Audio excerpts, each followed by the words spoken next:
I worked 11 years in a mortuary. Nothing ever scared me until the night a corpse opened its eyes and looked at me.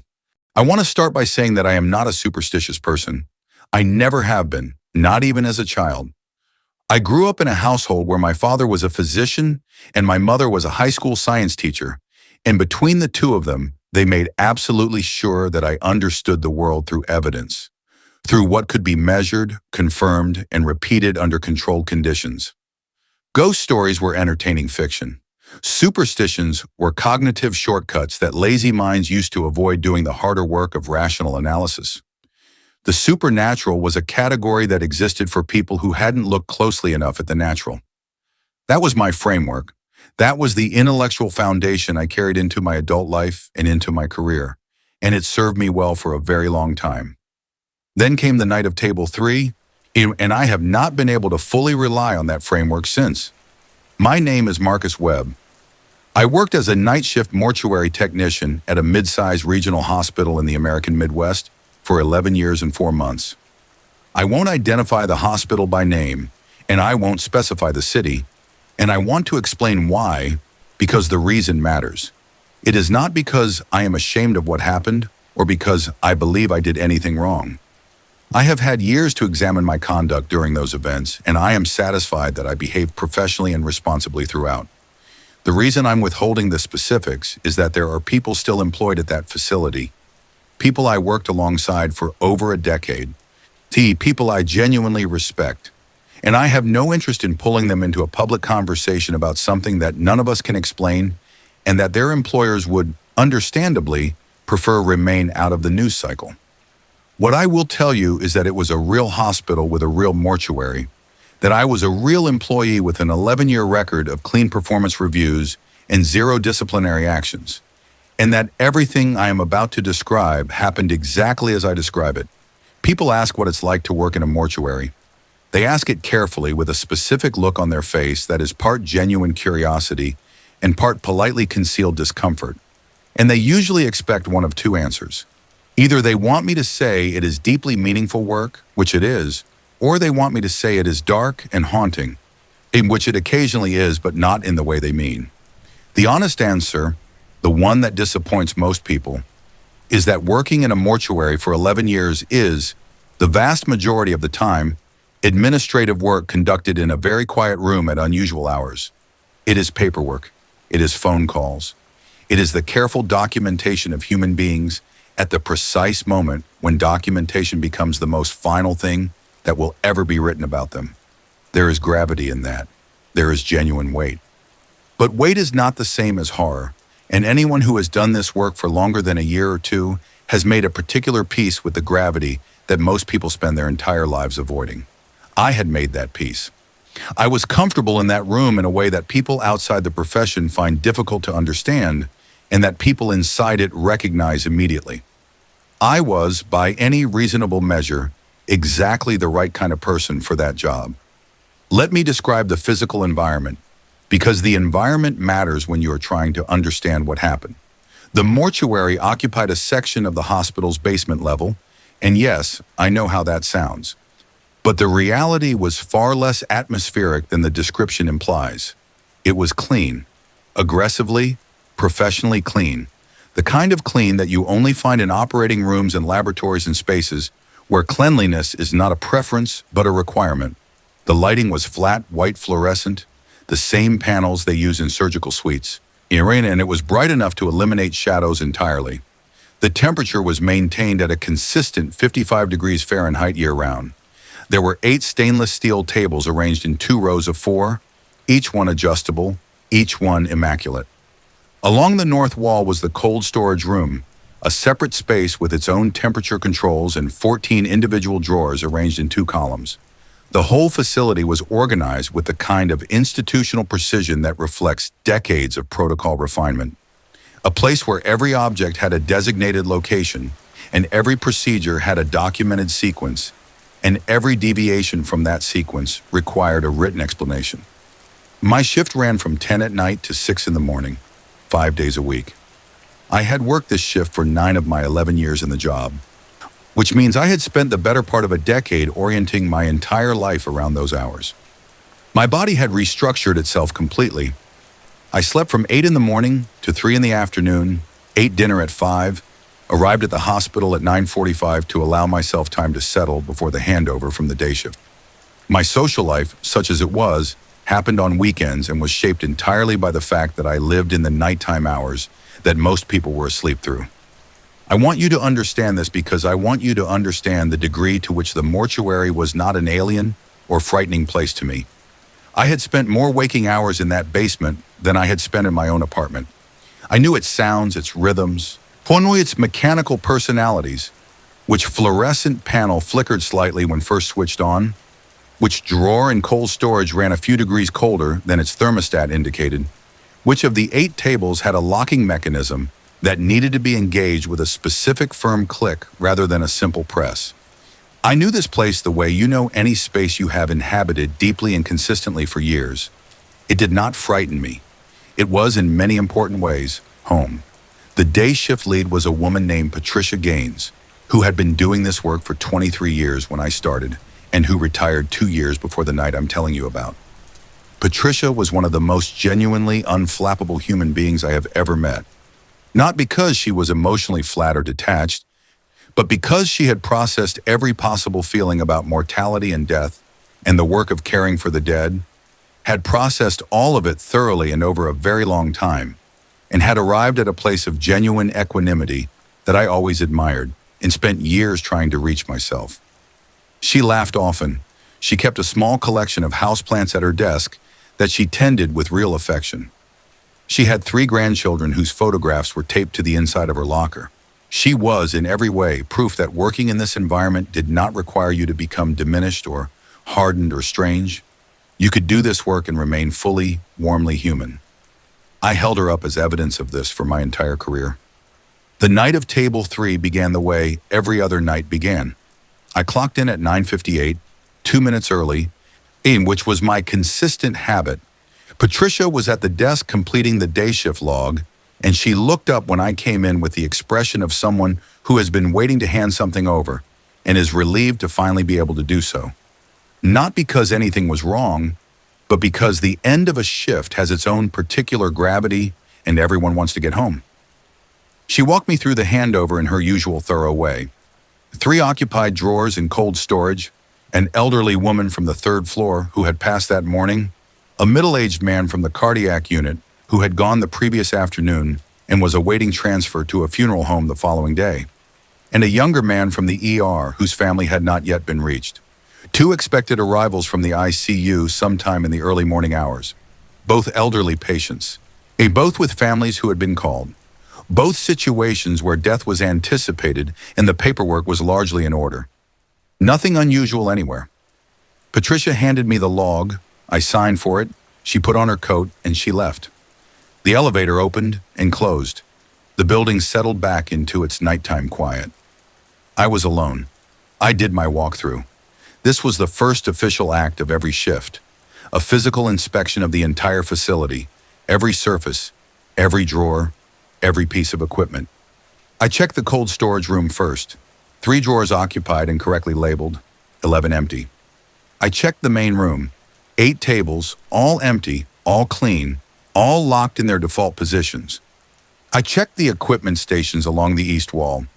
Everything in its designated location. Nothing unusual. I checked the documentation station, the supply room, the small break area with its ancient coffee maker, and its stack of well-thumbed magazines that nobody had changed in probably 2 years. Everything was as it should be. Everything was accounted for. I completed the walkthrough, noted it in the log with the time, and went to the desk to start the night's administrative work. The first arrival came at 12:47 in the morning. An 83-year-old man named Harold Briscoe from the ICU, expected, documented, peaceful by all accounts. His nurse called ahead, his physician had signed the death certificate before the end of her shift, his wife and 2 daughters had been present when he passed and had gone home to begin the impossible practical work of grief. The transport team brought him down on a gurney. I received him according to protocol. East transferred him to drawer 4 with full documentation, updated the log, thanked the transport staff, and locked the storage room. Back to the desk. I made coffee. I continued with the evening's paperwork, which included updating the transfer arrangement for the cardiac unit patient whose funeral home had called that afternoon to confirm a 9 a.m. pickup. The second arrival came at 2:23. A 71-year-old woman named Evelyn Marsh, also from the ICU, also expected. Her situation was more complicated administratively because her next of kin, a son in another state, had not yet arrived, and there were some questions about her advanced directive documentation that the day shift had flagged and that I needed to ensure were properly resolved before the day team came in.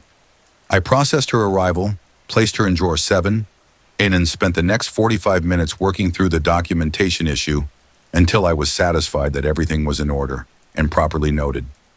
By 3:15 in the morning, I had completed everything on the shift's task list.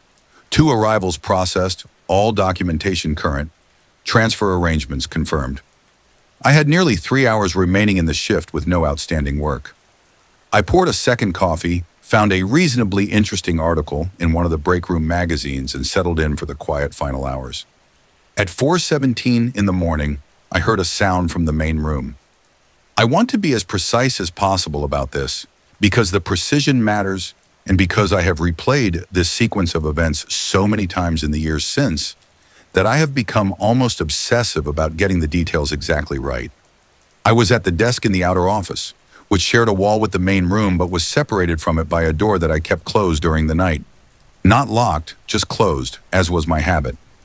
The sound I heard was physical and specific, a hard, irregular contact, like an object striking metal.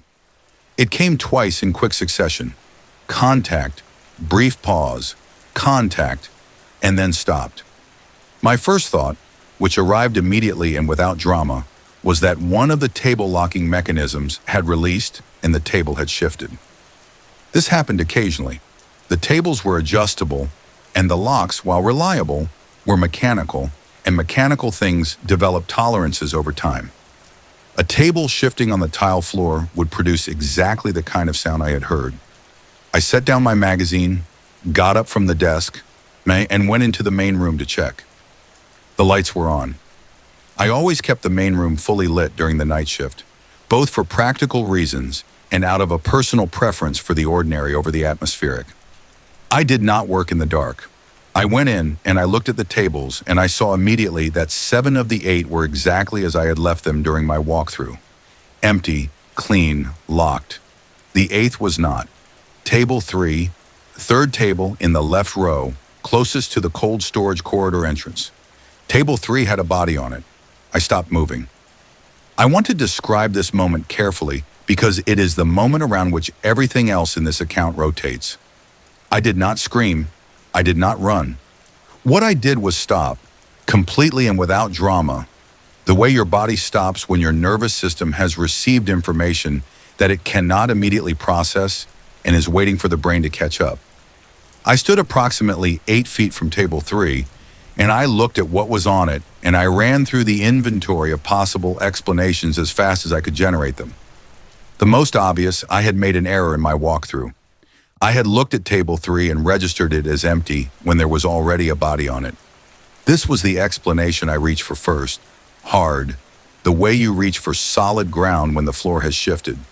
But I held it up against my memory of the walkthrough, which was recent, which was systematic, which I had performed hundreds of times with the same careful sequence. And it didn't hold. I had looked at table 3. I had confirmed it was empty. I had locked it in its default position. It had been empty. The second explanation, someone had brought a body into the main room after my walkthrough, placed it on table 3, and left without completing the handover protocol. This happens in large hospitals, communication failures, documentation gaps, a transport team in a hurry who leaves a body and assumes the paperwork will follow. I had seen it happen twice in 11 years, both times on busy nights with multiple simultaneous arrivals. Tonight had not been a busy night, but that didn't make it impossible. I forced myself to move toward the table. I made my feet do their job. I was going to do a professional inspection, identify the documentation failure, and address it properly. I was going to be calm and methodical about this because calm and methodical was what I was. And because the alternative, Allowing the irregularity of the situation to override my professional training was not acceptable. I got within 4 feet of table 3 and I stopped again. The body was covered from the chest down with a standard white mortuary sheet, but the face was uncovered, turned slightly to the right in the direction I was approaching from. It was a man, middle-aged, I would estimate late 40s to mid-50s, though it was difficult to be certain. His face had the particular quality of settled stillness that I had spent 11 years learning to read. The complete release of musculature, the specific flatness of skin that no longer has the living body's subtle animation beneath it. There was no question in my professional mind that this man was dead. What there was every question about was everything else. There was no intake tag on his right wrist. Mortuary protocol, not a guideline, a requirement, mandated that everybody arriving at our facility carry a waterproof identification tag on the right wrist before transfer. The tag contained the patient's full name, date of birth, medical record number, and the signature of the receiving physician. This man's right wrist was bare. I looked at his left wrist without touching him. Also bare. I looked at the table surface around him for a transfer form that might have become separated during movement. Nothing. I looked at the floor around the table. Nothing. There was no documentation anywhere. There was just the man and the sheet and the flat white light, and in the complete silence of 4:17 in the morning. I went back to the desk and checked the arrival log. The last entry was Evelyn Marsh at 2:23. Nothing since. I checked the hospital's internal transport system, an electronic log that the transport team updated each time they moved a patient or a body anywhere in the building. The last basement transport entry was 2:23.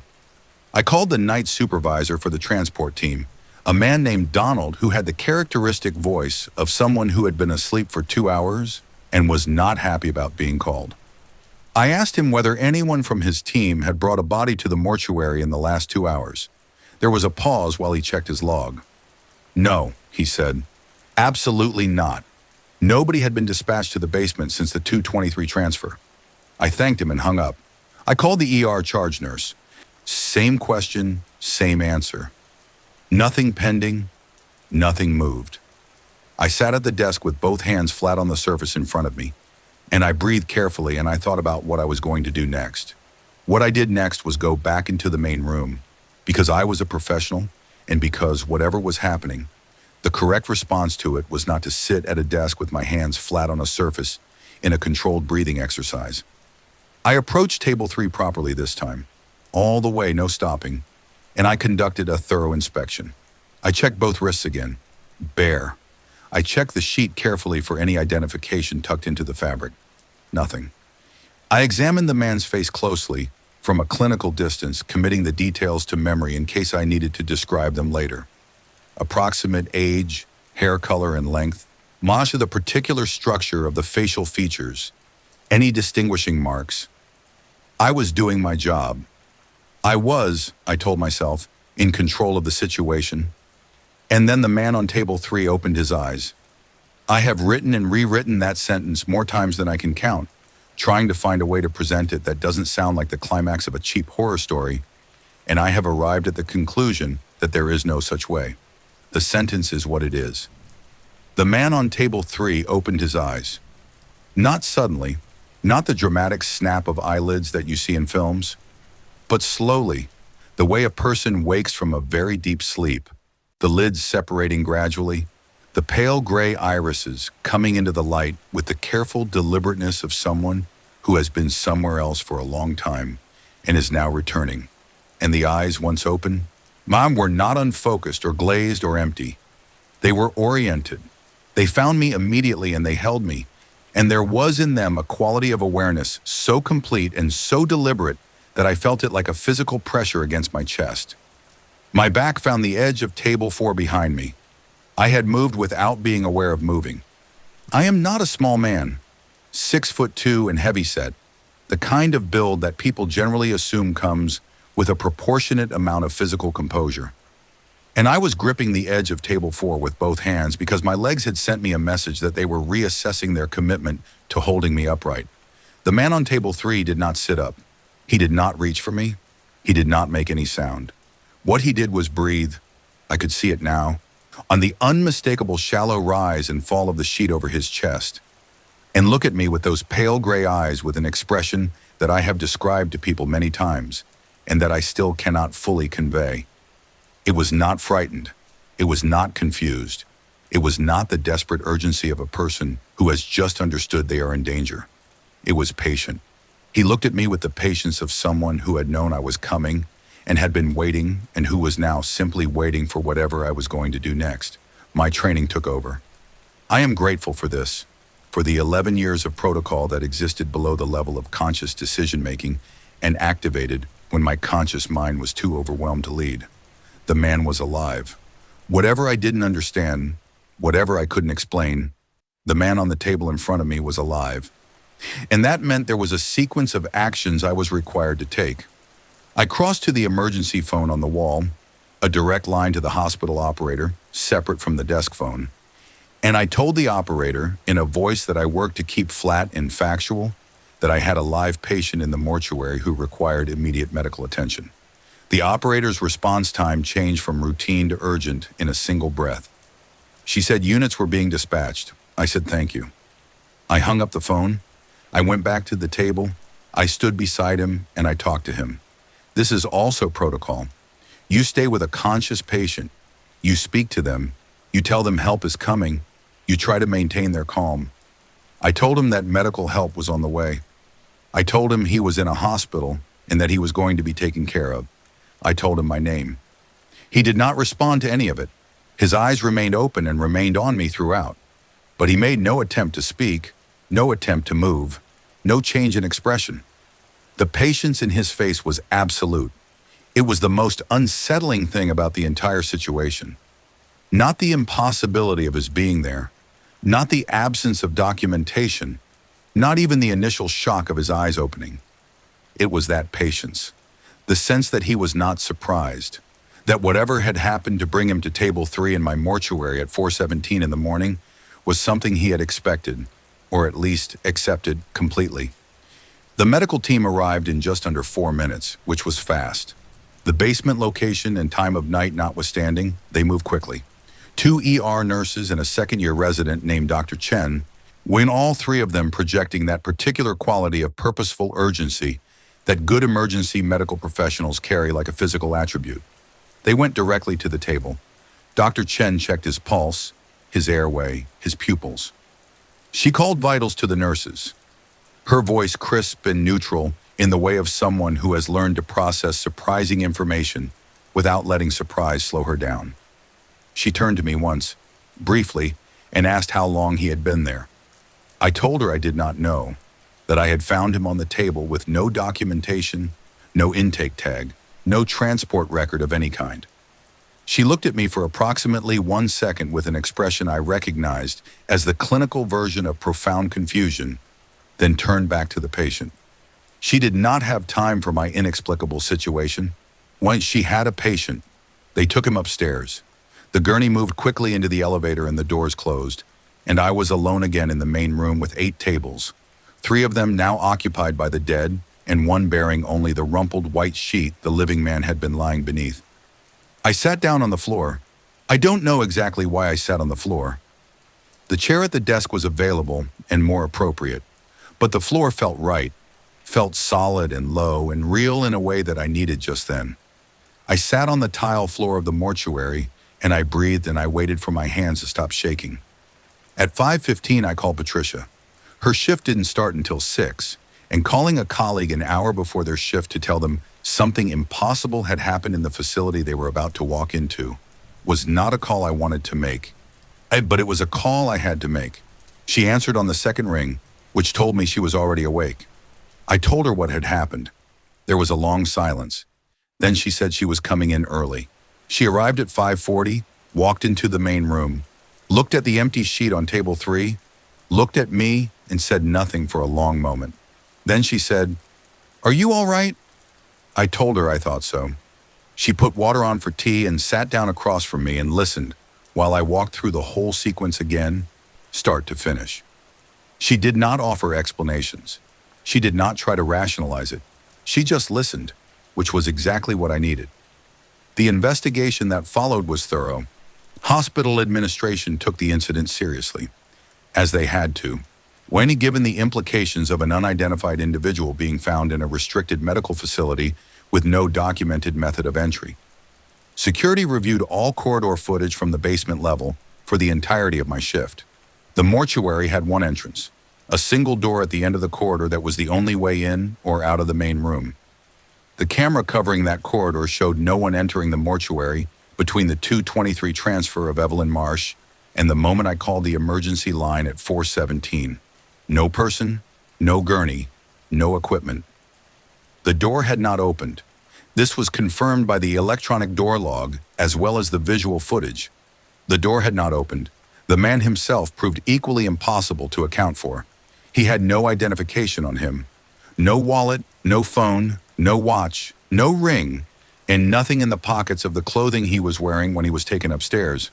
His fingerprints, when they were processed, returned no matches in state or federal databases. His DNA, collected and processed in the days that followed, returned nothing either. No missing person report matching his description had been filed anywhere within a 400-mile radius. He was, as far as every investigative system available could determine, a person who did not exist in any record. His medical presentation was, according to Dr. Chen's report, which I obtained through a records request some months later, unlike anything she had documented in her career to that point. His core body temperature on arrival in the ER was 84 degrees Fahrenheit, consistent with severe hypothermia. His heart rate was 6 beats per minute. His blood pressure was barely detectable. His neurological presentation was, in her words, inconsistent with any known pattern of consciousness at the observed vital sign levels. He should not have been awake. He should not have been capable of the directed, sustained eye contact I had witnessed. By every clinical parameter, what I had seen was not possible. He survived. I want to be clear about this because it matters to me that he survived. I followed up through a nurse who had been in the ER that night and who understood why I needed to know. He stabilized over several days. He was eventually transferred to a longer-term facility for evaluation. He never spoke to anyone during his time at the hospital. He never provided any information about his identity or about how he had come to be on table 3 at 4:17 in the morning. Or as far as I have been able to determine, he has never been identified. Somewhere in the world there is a man with pale gray eyes who woke up on a mortuary table in a hospital basement and looked at a technician with absolute patience and has never explained it to anyone. I think about him more often than I can reasonably justify. I finished that shift. I documented everything. The discovery, the calls I made, the medical response, the state of the room, with the careful thoroughness of someone who knows their account is going to be examined and who wants the record to leave no room for misinterpretation. I gave a full statement to hospital administration the following afternoon. I went home and slept for 14 hours, which was unusual for me regardless of shift. When I woke up, I sat at my kitchen table with coffee, and I spent a very long time thinking about what I had experienced and what, if anything, I was going to believe about it. Over the weeks and months that followed, I tried on every rational explanation I could construct. Technical failure in the security system, possible, but the electronic door log and the visual footage were independent systems, and both showed the same thing. A second entrance I hadn't known about. I had a complete architectural review of the basement level conducted as part of the investigation, and there was no second entrance. A colleague who brought the man in during a brief window when I was occupied and who concealed it. I examined this possibility carefully and found it required a level of coordinated deception involving multiple people that had no plausible motive and that nobody involved in the investigation found any evidence for. Sleep deprivation causing me to hallucinate the entire event. The medical team saw him. Dr. Chen's report confirmed his existence. He was real. He was there. What I came to, eventually, was not a supernatural explanation in the traditional sense. I am still my father's son and my mother's student, and I still believe in evidence and in the primacy of what can be observed and tested. What I believe is that there is a physical explanation for what happened that night. a sequence of events and mechanisms that placed that man on that table and produced those security records and those clinical findings, and that I simply do not know what it is. I believe the world contains things that happen at the edge of what we can currently explain. I believe that the edge of human understanding is not the edge of what is real. And I believe that the most honest position I can occupy as a person who witnessed something I cannot account for is to say exactly that. I witnessed it, I cannot account for it, and I will not pretend otherwise. What the night of Table 3 did to my career was not sudden. I did not resign the next morning. I went back to work 2 days later after my scheduled days off, and I continued for another 4 months. But something had changed in my relationship with that room. Every night when I walked in for my walkthrough, I would complete the sequence: cold storage, check; tables, check; equipment, check. And then I would stand at the foot of Table 3 and feel something I had never felt before in 11 years of working in that space. I felt the room as a place where something could arrive that I had no framework for. I felt the edge of the unknown pressing against the walls I had spent a career building. I could not shake it.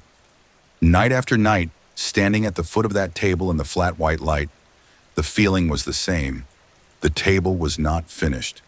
Something was still in the process of happening there. Something I couldn't see yet. And I was no longer certain I was the right person to be present when it arrived. I gave my notice properly. 4 weeks, a full handover, everything by the book. My supervisor was generous and did not press me for an explanation beyond what I had already given, which I appreciated. Patricia, by that point retired, met me for coffee on my last week. She listened to my account of the 4 months since the incident, the nightly feeling at Table 3, the loss of the ease I had always felt in the room, the gradual understanding that I needed to leave. When I finished, she was quiet for a moment. Then she said, "Some places ask more of you than you plan to give. That's not failure. That's just the truth of what the place needed." I have thought about those words many times since. I work in medical records now, a daytime job in an office with windows and a coffee machine that actually works, and colleagues who talk about ordinary things on their lunch breaks. I am good at the job. I find it satisfying in a quieter way than the mortuary was satisfying, and I do not miss the mortuary exactly. I miss certain things about it: the specific quality of the silence, the sense of purpose, the version of myself who walked into that room every night knowing exactly what he was and what he was there for. That version of me had a complete picture of the world. He had sorted it into the explained and the not yet explained, and he believed firmly that the second category would eventually collapse into the first, given enough time and enough rigorous attention. I am not sure I believe that anymore. Either not because of anything mystical or dramatic, not because I have converted to some alternative worldview that replaces evidence with feeling, but because a man appeared in my mortuary at 4 a.m. with no documentation and no explanation, and looked at me with pale gray eyes full of patience, and no amount of investigation or rational construction has fully accounted for him. He is still there in some sense, in the account I carry, sitting at the edge of what I can explain, looking at me with that expression that I described as patient and that I have since come to think of differently. Not patient, waiting. I don't know what he was waiting for.